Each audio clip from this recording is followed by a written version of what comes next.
اعوذ باللہ من الشیطان الرجیم بسم اللہ الرحمن الرحیم السلام علیکم یا علی مدد۔ مومنین و مومنات کی خدمت میں خصوصی طور پر امام زمانہ جل اللہ تعالی فرجہ شریف کی بارگاہ میں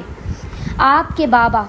امام حسن عسکری علیہ السلام کی آمد کی 10 ربیع الثانی کی بے پناہ مبارکباد پیش کرتے ہیں۔ آج مومنین کی خدمت میں شب آمد امام حسن عسکری اور آمد امام حسن عسکری علیہ السلام کا بے انتہا مجرب ترین نماز کا عمل،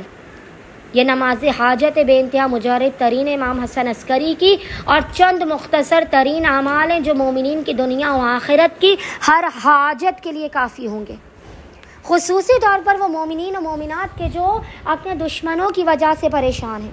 کہ جن کے دشمنوں نے انہیں پریشان کیا ہوا ہے، انہیں ستا کر رکھا ہوا ہے،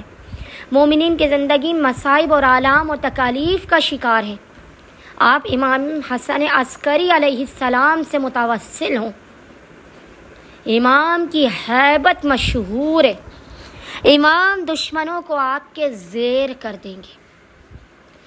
زمانے کے امام ان اعمال سے خوش ہو کے اپنے والد کی آمد کی خوشی میں آپ کو اس قدر نواز دیں گے کہ مومنین کی جھولیاں چھوٹی پڑ جائیں گی۔ زمانے کے امام کی والد کی شب اور پورے دن میں جب بھی مومنین کو فرصت ملے کوشش کیجیے ان اعمال کو لازماً کریں، قطعاً بھی ان اعمال اور وظائف اور اس نماز حاجت سے غافل نہ رہیں۔ آپ کی دنیا و آخرت سنور جائے گی، بڑی سے بڑی حاجت، بڑی سے بڑی مشکل و پریشانی آپ کی دور کر دی جائے گی، ہر قسم کی بیماری، دکھی، آفت، پریشانی اور بلا کا خاتمہ ہوگا۔ آئندہ آنے والے سال تک زمانے کے امام اپنے والد کے صدقے میں آپ کے رزق و روزی کے ضامن بن جائیں گے، آپ کی زندگی سے مشکلات و تکالیف کے خاتمے کے ضامن بن جائیں گے۔ بس مومنین اپنے بگڑی ہوئی زندگی کو سنوارنے کے لیے عزت، دولت، شہرت، روپیہ، پیسہ، جائیداد، گھر، گاڑی، بنگلہ جو بھی چاہتے ہیں، اگر زمانے کے امام کی بارگاہ سے حاصل کرنا چاہتے ہیں تو آمد امام حسن عسکری کی شب اور دن میں ان اعمال کو اور اس نماز کو لازماً پڑھیں۔ بے انتہا مختصر ترین یہ عمل و وظیفہ ہے۔ سب سے پہلے آپ نے 10 ربیع الثانی کی شب یا دن میں جب بھی آپ کو فرصت کے لمحات ملے آپ نے باوضو ہونا ہے، اور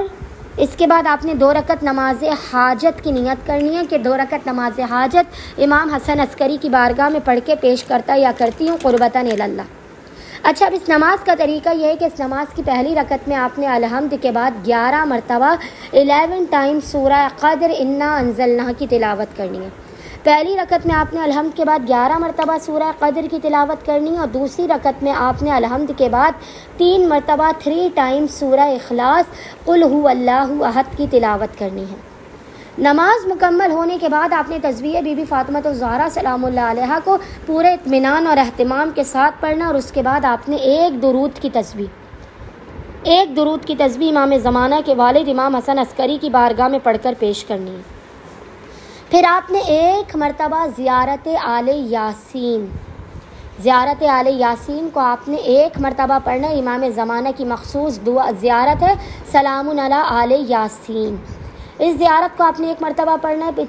14 مرتبہ 14 ٹائمز آپ نے سورہ الحمد کو پڑھنا ہے۔ 14 مرتبہ آپ نے سورہ الحمد کی تلاوت کرنی ہے۔ 14 مرتبہ 14 ٹائمز ہی آپ نے سورہ اخلاص قل هو اللہ احد کی تلاوت کرنی ہے۔ 7 مرتبہ 7 ٹائمز آپ نے اللہ اکبر کہنا ہے، اور 1 مرتبہ آپ نے سورہ رحمان،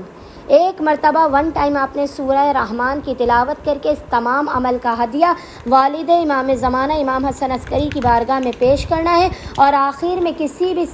سبز رنگ کی گرین کلر کی مٹھائی پر، شیرنی پر امام حسن عسکری علیہ السلام کی آپ نے نظر دلانی ہے، اور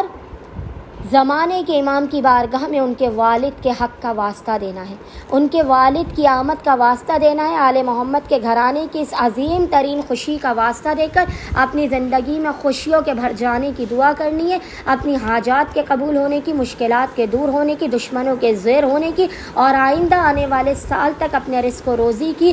ضامنی کی امام زمانہ سے دعا کرنی ہے۔ انشاءاللہ تعالی امام زمانہ اپنے والد کے حق کے صدقے میں مومنین کی خالی جھولیوں کو بھر کے انہیں بامراد کر دیں گے۔ اللہم صلی علی محمد و آل محمد وعجل فراجہم اجمعین۔